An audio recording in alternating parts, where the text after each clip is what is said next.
SIR এর মাধ্যমে অনেকের নাম ডিলিট হয়েছে, শুধু মুসলিম নয়, অমুসলিম অনেক অমুসলিমদেরও নাম ডিলিট হয়েছে, বিশেষ করে মতুয়া এবং যারা আদিবাসী তাদেরও অনেকেরই নাম ডিলিট হয়ে গেছে।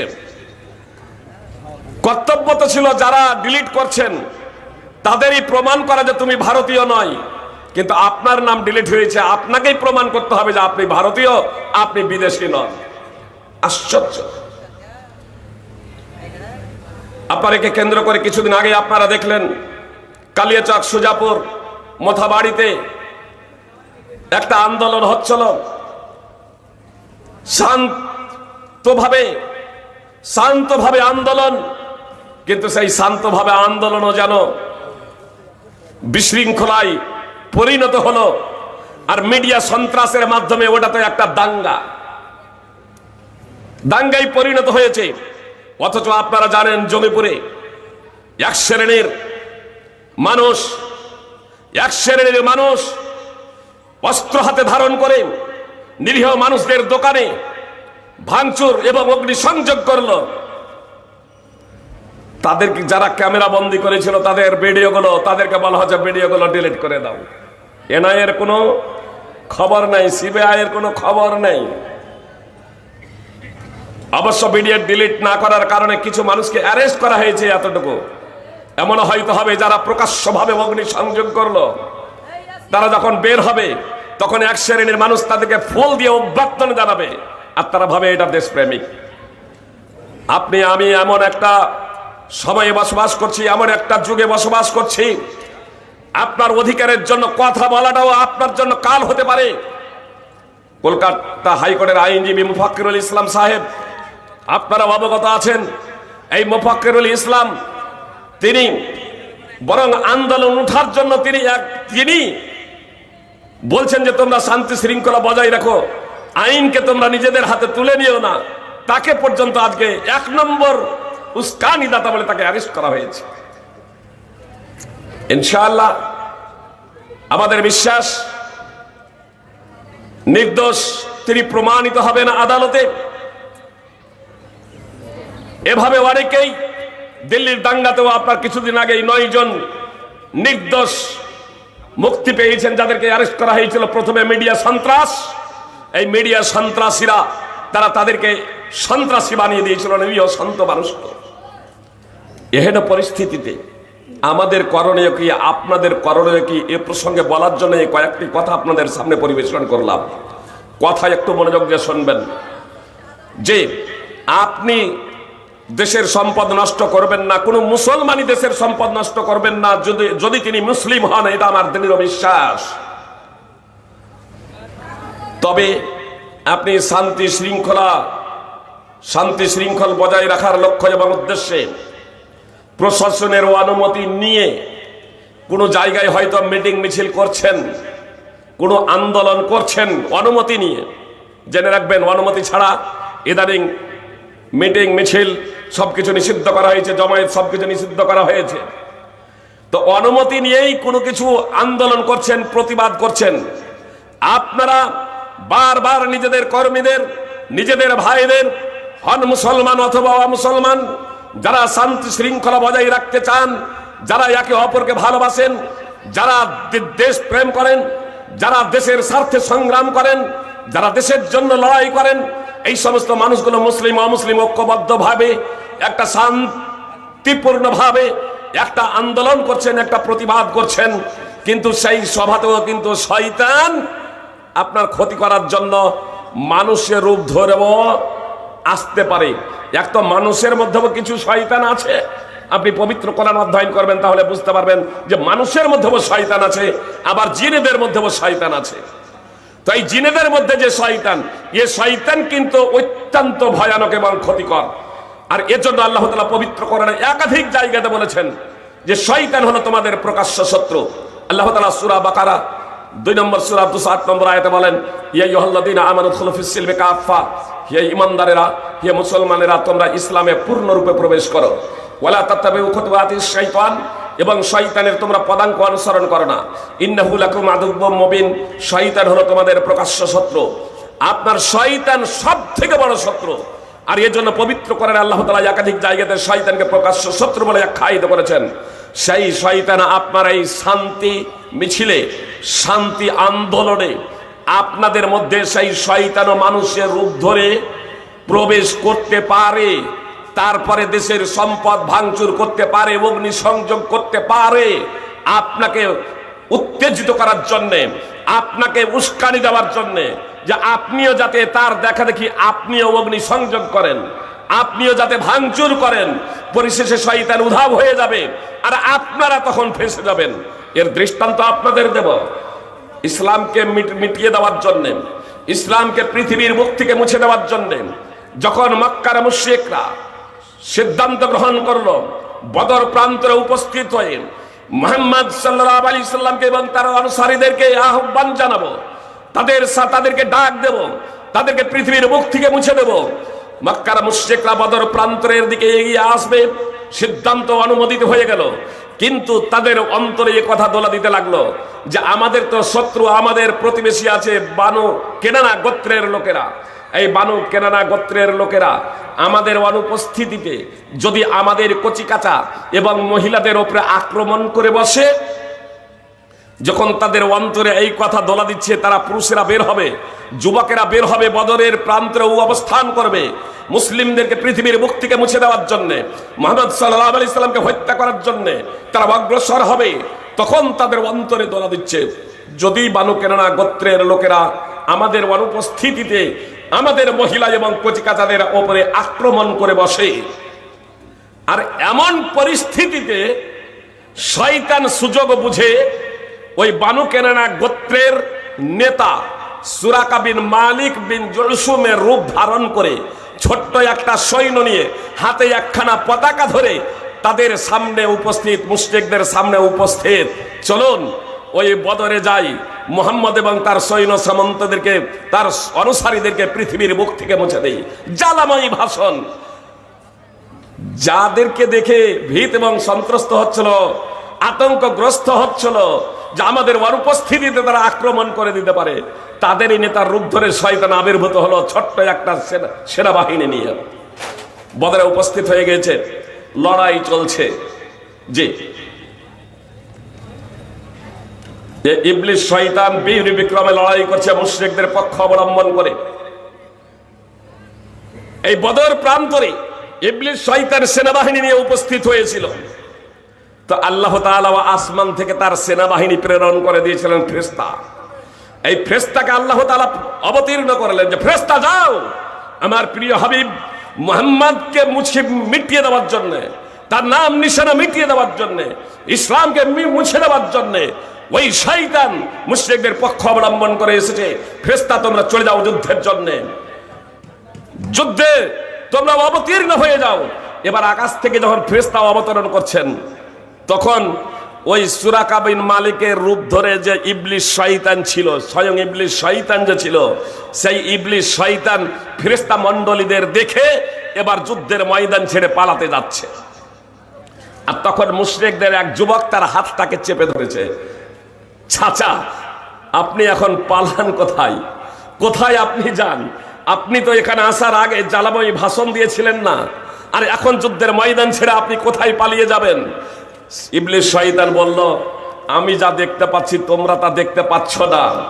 এই কথা বলে তার বুকে একটা সজোরে ঘষে দিয়ে বলল, ইন্নী আখাফুল্লাহ ওয়াল্লাহু শাদীদুল ইকাব, নিশ্চয় আমি আল্লাহকে ভয় করি, তিনি কঠোর শাস্তিদাতা। সূরা আনফাল 8 নম্বর সূরার 48 নম্বর আয়াত। এত দ্বারা কি বুঝতে পারলাম? ইবলিস মানুষের রূপ ধরে এসেছিল, তাই না? ইবলিস মানুষের রূপ ধরে এসেছিল। তো ইবলিস মানুষের রূপ ধরে যেমন তখন এসেছিল, আজকে ওই শয়তান ইবলিসও আসতে পারে, তার সৈন্য সামন্ত আসতে পারে, আবার মানুষরূপী শয়তানও আসতে পারে। আপনাকে সতর্ক থাকতে হবে। কোন জায়গায় যদি আগুন জ্বালায়, আপনার সরকারি সম্পদ কেউ যদি নষ্ট করে, ভাঙচুর করে, শান্তিপূর্ণভাবে আন্দোলনের নামে আপনার কর্তব্য হবে এহেন পরিস্থিতিতে ক্যামেরা বন্দী করা। আপনার হাতে হাতে মোবাইল আছে, আপনি সে আগুন লাগাচ্ছে, সে সম্পদের নষ্ট করছে বলে আপনি নষ্ট করবেন না সম্পদ, আপনি আগুন জ্বালাবেন না, আপনি বাড়ি ঘরে দাঙ্গা ফাসাদ আপনি করবেন না। আপনি, আপনার কর্তব্য হবে, আপনার হাতে হাতে মোবাইল আছে, সেই মোবাইলে ক্যামেরা বন্দি করা। জি, আগুনকে ক্যামেরা বন্দি করতে বলছি না, ওই ভাঙাচোরা জিনিসকে ক্যামেরা বন্দি আমি করতে বলছি না। আমি বলছি যারা আগুন লাগাচ্ছে, যারা ভাঙচুর করছে, যারা দাঙ্গা ফাসাদ করছে, অন্যথায় কি হবে জানেন? যারা ফিতনা ফাসাদকারী, যারা আগুন লাগাবে, যারা জ্বালাবে, তারা একটু জ্বালিয়ে দিয়ে তারা সরে পড়বে, আর আপনি তখন ওটাকে ক্যামেরা বন্দি করবে। এবার আপনাকে তখন আপনার এনআই আর সিবিআই আর পুলিশ আর সিআইডি এবার আপনাকে গ্রেফতার করবে, আপনাকে গ্রেফতার করবে। শয়তানের এটাই কাজ। এই জন্য আমাকে আপনাকে সতর্ক থাকতে হবে। সুপ্রিয় ভাই বোন, আমি আপনাদের সামনে পবিত্র কোরআন থেকে একটি আয়াতের অংশ বিশেষ তেলাওয়াত করেছি টাইমকে সামনে রেখে। সূরা ইউসুফ 12 নম্বর সূরার শেষ আয়াতের 111 নম্বর আয়াতের অংশ বিশেষ আল্লাহ তাআলা বলছেন, তাদের জীবনীতে রয়েছে বুদ্ধিজীবীদের জন্য শিক্ষা। আল্লাহ তাআলা নবী রাসূলদের কিছু ইতিহাস বর্ণনা করেছেন। মুহাম্মদ সাল্লাল্লাহু আলাইহি সাল্লামের পূর্বে যে সমস্ত নবী রাসূল এসেছিলেন তাদের কিছু জীবনী বর্ণনা করেছেন, এবং পূর্ববর্তী উম্মতদেরও কিছু জীবনী বর্ণনা করেছেন। অথচ আমরা জানি যে পবিত্র কোরআন কোনো রূপকথা নয়, পবিত্র কোরআন কোনো উপন্যাসের বই নয়, পবিত্র কোরআন কোনো গল্পের বই নয়, পবিত্র কোরআন কোনো নাটকের বই নয়। অথচ আল্লাহ তাআলা তাতে নবী রাসূলদের ইতিহাস বর্ণনা করলেন কেন? আল্লাহ নিজেই বলছেন, লাকাদ কানা ফি কাসাসিহিম ইবরাতুল লিউলিল আলবাব। তাদের জীবনীতে রয়েছে বুদ্ধিজীবীদের জন্য, জ্ঞানীদের জন্য শিক্ষা। সমস্ত মানুষের জন্য শিক্ষা এ কথা বললেন না, বললেন জ্ঞানী যারা, যারা বুদ্ধিজীবী, যারা বিবেকবান, যারা বোধ শক্তি সম্পন্ন, তাদের জন্য রয়েছে শিক্ষা। আসুন প্রথমত ইউসুফ আলাইহিস সালামের জীবনী এবং তার ভাইদের জীবনী নিয়ে শিক্ষাটা কি শিক্ষা, টাইমের দিকে সামনে রেখে বিস্তারিত আমি ইতিহাসে তাফসীরে যাচ্ছি না। আমি সাধারণভাবে আপনাদের বলি যে ইউসুফ আলাইহিস সালামের ভাইয়েরা ইউসুফ আলাইহিস সালামের প্রতি বৈষম্যমূলক আচরণ এবং ষড়যন্ত্র, হিংসা পরায়ণ ছিল না? ছিল না। ইউসুফ আলাইহিস সালামের ভাইয়েরা ইউসুফের ক্ষতি করতে চেয়েছিল, তার বিরুদ্ধে ষড়যন্ত্র করেছিল, আর এজন্যই নির্জন কূপে তাকে নিক্ষেপ করে পিতার সামনে মিথ্যা গল্প ফেঁদেছিল। কিন্তু সেই ইউসুফ আলাইহিস সালাম পরিত্রাণ পেয়েছিলেন না পাননি? পরিত্রাণ পেয়েছিলেন। মিশরের বাদশার স্ত্রী তার সৌন্দর্য এবং যৌবনের প্রতি তাকে আকৃষ্ট করতে চেয়েছিল, অবৈধভাবে তাকে ফাঁসাতে চেয়েছিল।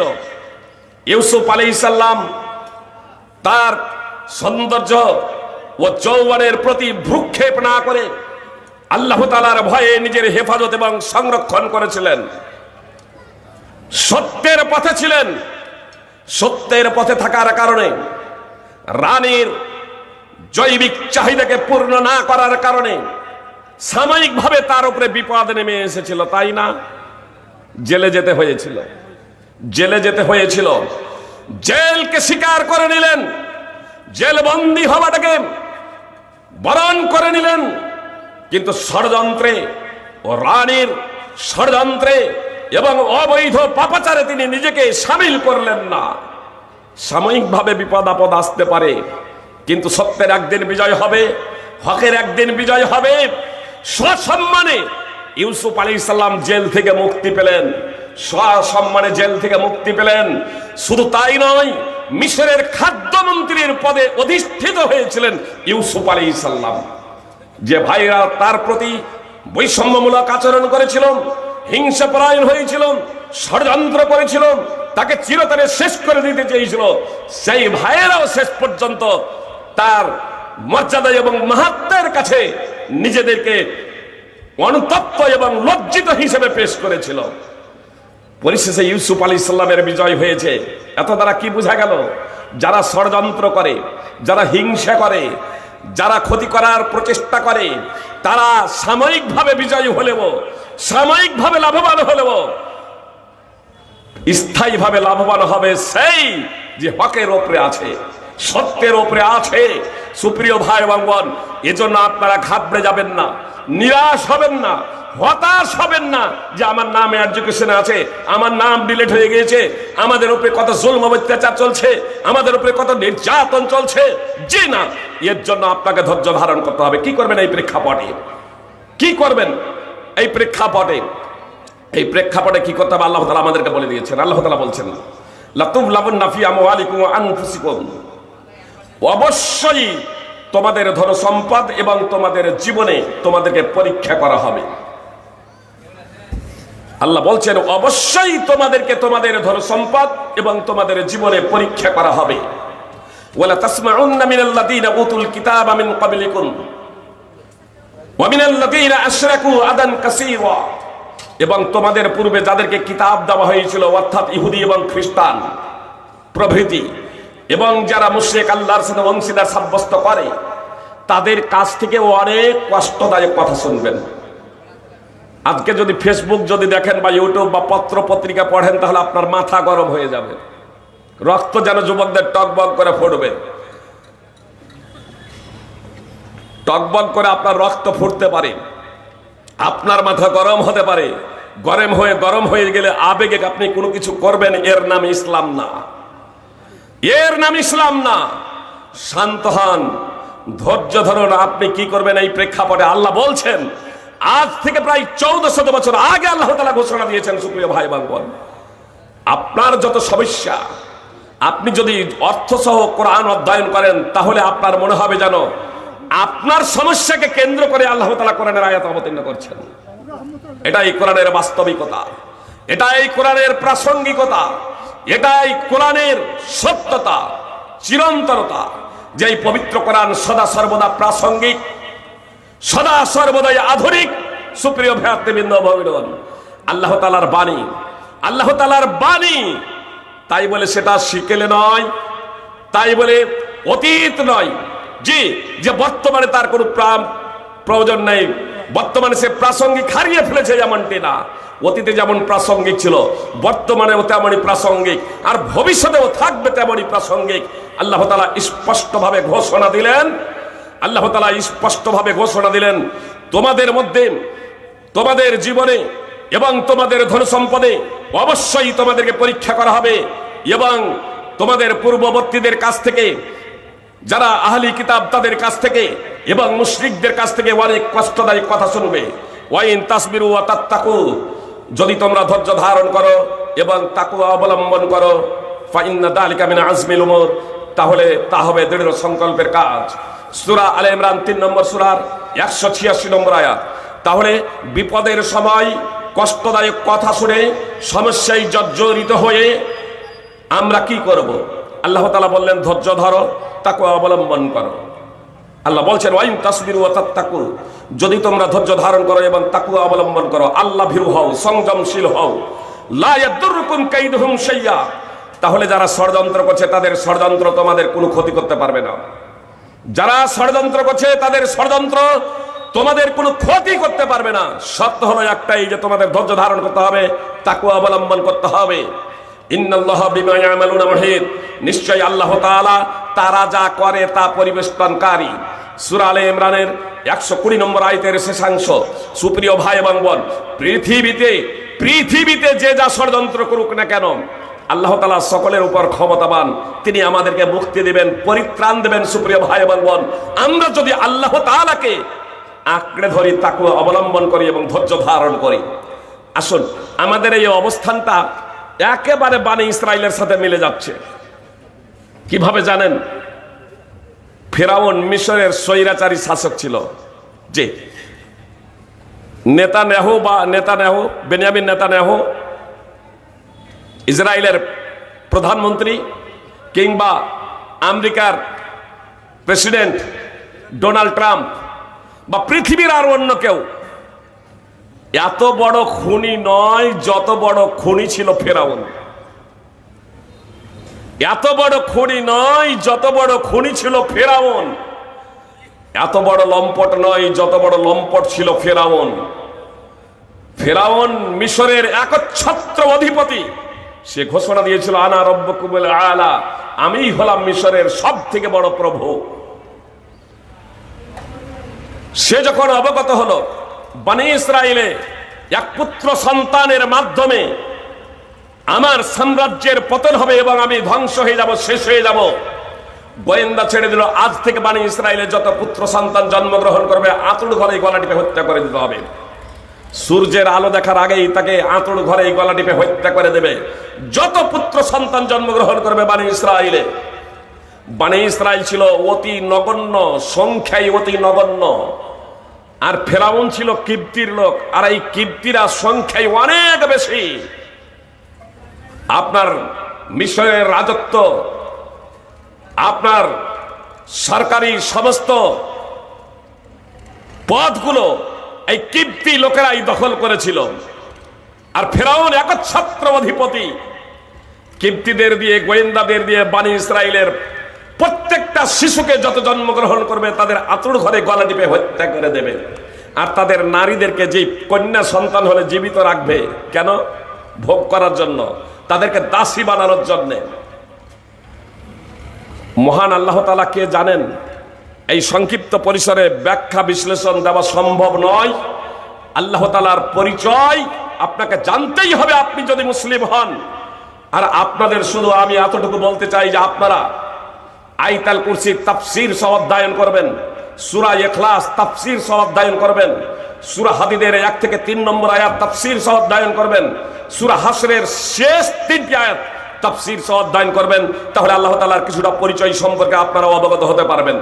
আমি শুধু আল্লাহ তাআলা কত বড় ক্ষমতাবান, এহেন পরিস্থিতিতে যে সময় বনী ইসরাইলকে দাসে পরিণত করা হয়েছে, তাদের কচি কচি পুত্র সন্তানদেরকে আঁতুড় ঘরেই তাদেরকে হত্যা করে দেওয়া হয়েছে, কোনো প্রতিবাদ নয়, কোনো আন্দোলন করার তাদের কোনো ক্ষমতা নেই। ওই অবস্থায় মহান আল্লাহ তাআলা ইচ্ছা করলেন বনী ইসরাইলের প্রতি অনুগ্রহ করার। ওই অবস্থায় আল্লাহ তাআলা বনী ইসরাইলে মুসা আলাইহিস সালামকে সৃষ্টি করলেন। শুধু সৃষ্টিই করেননি, বনী ইসরাইলের সৃষ্টি করলেন। আর মুসা আলাইহিস সালাম ওই শিশু অবস্থায়, যে অবস্থাতে আঁতুড় ঘরে তাকে গলা টিপে হত্যা করে দেওয়ার কথা, সেই অবস্থাতেও এমন প্ল্যানিং এবং কৌশল অবলম্বন করলে আল্লাহ তাআলা যে মুসা আলাইহিস সালামের ওই শিশু অবস্থাতেও আপন মায়েরই দুধ পান করলেন, কিন্তু ফিরাউনের রাজ কোষাগার থেকে পারিশ্রমিক আদায় করে। কল্পনা করা যায়? কিপ্তিরাও কেউ পারিশ্রমিক পায় না, কিপ্তিরাও কেউ পারিশ্রমিক পায় না, কিপ্তিরাও কেউ পারিশ্রমিক পেত না। আর সেই অবস্থায় যেখানে ফেরাউন গোয়েন্দা বাহিনী তৈরি করেছে, বনী ইসরাইল ঘরে যত পুত্র সন্তান জন্মগ্রহণ করবে আঁতুড় ঘরেই গলা টিপে হত্যা করে দেবে। যে মুসা আলাইহিস সালাম বনী ইসরাইলে জন্মগ্রহণ করেছেন, আপন মায়ের দুধ পান করছেন, কিন্তু ফেরাউনের কোষাগার থেকে পারিশ্রমিক পাচ্ছেন মুসা আলাইহিস সালামের মা মুসা আলাইহিস সালামকে দুধ পান করার কারণে। পরিশেষে রাজ দরবারে সাবালক হলেন, বালেগ হলেন, ইসলামের দাওয়াত দিলেন। একটা পর্যায়ে আপনার ফেরাউনের জাদুকরদের সাথে মুসা আলাইহিস সালামের মোকাবেলা হলো। মোকাবেলা হওয়ার পরে জাদুকরেরা অবগত হলো যে আমরা যা করছি তা তো মায়াজাল, এটা মায়াজাল ছাড়া অন্য কিছু নয়, এটা মায়াজাল। কিন্তু মুসা আলাইহিস সালাম যা প্রয়োগ করেছেন জাদুর মোকাবেলায়, তা জাদু নয়, এটা হলো মুজিজা, এক অলৌকিক ক্ষমতা, এক অদ্বিতীয় বিশ্ববিধাতার পক্ষ থেকে। এ বাস্তবতা অবগত হওয়ার পরে সঙ্গে সঙ্গে জাদুকরেরা ইসলাম আনয়ন করেছিল। তারা বলেছিল আমরা আল্লাহর প্রতি ঈমান আনয়ন করলাম, মুসা এবং হারুনের প্রতিপালকের উপর আমরা ঈমান আনয়ন করলাম। ফিরাউনের স্বৈরাচারী সৈন্যরা বলেছিল, ফিরাউনকে উস্কানি দিতে গিয়ে, উত্তেজিত করতে গিয়ে, আর তাজারু মুসা ওয়া কওমাহু লিইফসিদু ফিল আরদ, আপনি কি মুসা এবং তার জাতিকে ছেড়ে দেবেন যে তারা পৃথিবীতে বিপর্যয় সৃষ্টি করুক? যাদের হাত রক্তে রঞ্জিত, যাদের হাত রক্তে রঞ্জিত, তারাই আবার শান্তিপ্রিয়, শান্ত মানুষদেরকে, নিরীহ মানুষদেরকে বলে যে এরা হচ্ছে সন্ত্রাসী। আজকে যেমন আমেরিকা বলছে না, ইসরায়েল বলছে না, হাজার হাজার মানুষকে, শিশুকে, নারীকে হত্যা করে চলেছে। আর বিভিন্ন দেশের, অনেক দেশের নেতারা আবার তার কাছে জি হুজুর, জি হুজুর। আরে আমাদের ভারতবর্ষ কি দুর্বল দেশ নাকি? আমাদের ভারতবর্ষ দুর্বল দেশ, কিন্তু আমাদের প্রধানমন্ত্রী দুর্বল বলে কার কাছ থেকে তেল কিনতে হবে এটাও এখন আমেরিকার কাছ থেকে অনুমতি নিতে হবে। যে আমাদের ভারতের প্রধানমন্ত্রী বর্তমানে দুর্বল বলে, চোখে চোখ রেখে কথা বলতে পারে না বলে কার কাছ থেকে তেল কিনতে হবে সেটাও এখন ডোনাল্ড ট্রাম্পের কাছ থেকে অনুমতি নিতে হবে। আল্লাহ আমাদের হেফাজত করুন। সুপ্রিয় ভাই বান্ধব, আমি আপনাদের যে বিষয়টি বলতে চাচ্ছিলাম তা হলো এই যে ফেরাউনের জাদুকরেরা ইসলাম নিয়ে চলে এলো, তখন স্বৈরাচারী সৈন্যরা বলল, যারা নিজেরাই খুনি, রক্ত পিপাসু, আর এক রক্ত পিপাসু খুনিকে বলছে যে আপনি কি মুসা এবং তার জাতিকে পৃথিবীতে বিপর্যয় সৃষ্টি করতে, ফিতনা ফাসাদ সৃষ্টি করতে ছেড়ে দেবেন? তখন আবার ফেরাউন বলেছিল, না না, আমি হচ্ছি তাদের উপর ক্ষমতাবান, তাদের পুত্র সন্তানদেরকে হত্যা করব, আর তাদের কন্যাদেরকে জীবিত রাখবো, মহিলাদেরকে জীবিত রাখবো, আর তাদের পুত্র সন্তানদেরকে হত্যা করব।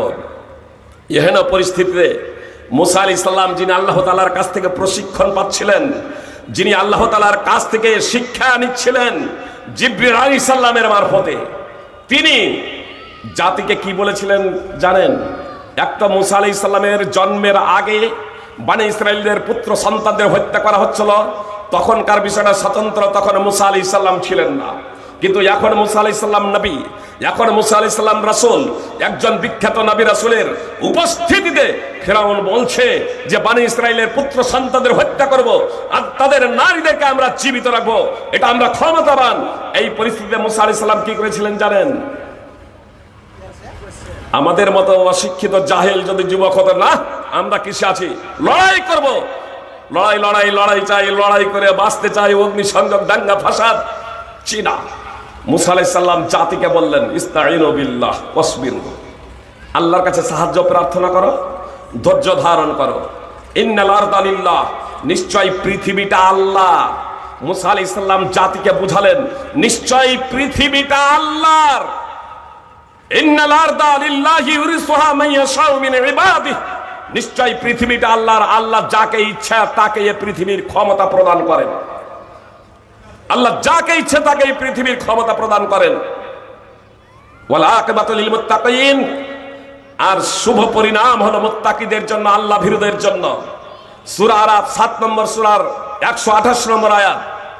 মুসা আলাইহিস সালাম বললেন, পৃথিবী আল্লাহর, যাকে ইচ্ছা তাকে আল্লাহ ক্ষমতা প্রদান করেন। কি বলতে চাইলেন এর দ্বারা? আজকে যে ফেরাউন একচ্ছত্র অধিপতি, ক্ষমতাবান, আজকে যে ফেরাউন শাসক, আল্লাহ যাকে ইচ্ছা ক্ষমতা দেন, এটা আল্লাহর ইচ্ছা বলে ফেরাউন আজ ক্ষমতার অধিপতি, ক্ষমতার অধিপতি, শাসন ক্ষমতার শীর্ষে অবস্থান করছে। এটা আল্লাহর ইচ্ছা। ক্ষমতা, ধন সম্পদ এগুলো ভালোবাসার মানদণ্ড না। আল্লাহ তার অবাধ্য বান্দাকেও দেন, আবার আল্লাহ তাআলা তার নেক সৎ বান্দাকেও দেন। তবে অবৈধ বা আপনার জালেম অবাধ্য বান্দাকে দেন পরীক্ষা করার জন্যে, আর ইমানদার বান্দাদেরকেও দেন পরীক্ষা করার জন্যে। তবে শুভ পরিণাম হচ্ছে মুত্তাকিদের জন্য, আল্লাহ ভীরুদের জন্য। এ কথা মুসা আলাইহিস সালাম জাতিকে বললেন। জাতি ধৈর্য ধারণ করলো। এই জাতি বনি ইসরাইল সংখ্যায় অতি নগণ্য ছিল। আল্লাহ তাআলা পবিত্র কোরআনে বলেছেন, ইন্নাহা উলাইলা শিরজিমাতুন কালিলুন, নিশ্চয় বনি ইসরাইল সংখ্যায় অতি নগণ্য ছিল। সূরাতুশ শুআরা 26 নম্বর সূরার 54 নম্বর আয়াত। এই অতি নগণ্য সংখ্যায় ক্ষুদ্র মিশরে যেখানে কিপ্তি সংখ্যাগুরু ছিল, সেই জায়গাতে এই সংখ্যালঘু অতি নগণ্য জাতি বনি ইসরাইল পরিশেষে মুসা আলাইহিস সালামের পদ্ধতি অবলম্বন করে তারা ক্ষমতায় অধিষ্ঠিত হয়েছিলেন না, হননি? তারা শাসন ক্ষমতা পেয়েছিলেন। আল্লাহ তাআলা সূরা নূর 24 নম্বর সূরার 55 নম্বর আয়াতে সেই দিকে ইঙ্গিত করে আমাকে এবং আপনাকে বলেছেন, যদি তোমরা প্রকৃত ঈমানদার হয়ে যাও, সৎ কর্মশীল হয়ে যাও, তাহলে তোমাদেরকে শাসন ক্ষমতা দান করবেন, যেমন তোমাদের পূর্ববর্তীদেরকে দেওয়া হয়েছিল। তোমাদের জন্য যে দিনকে পছন্দ করেছেন তা সুপ্রতিষ্ঠিত করবেন, তোমাদের ভয়ভীতির পরে তোমাদেরকে নিরাপত্তা প্রদান করবেন। শর্ত হলো আমারই দাসত্ব করবে, আমার সাথে কাউকে শরীক করবে না। সেখানে আজ 95% মুসলমান নামাজই পড়ে না, শিরক করে চলেছে।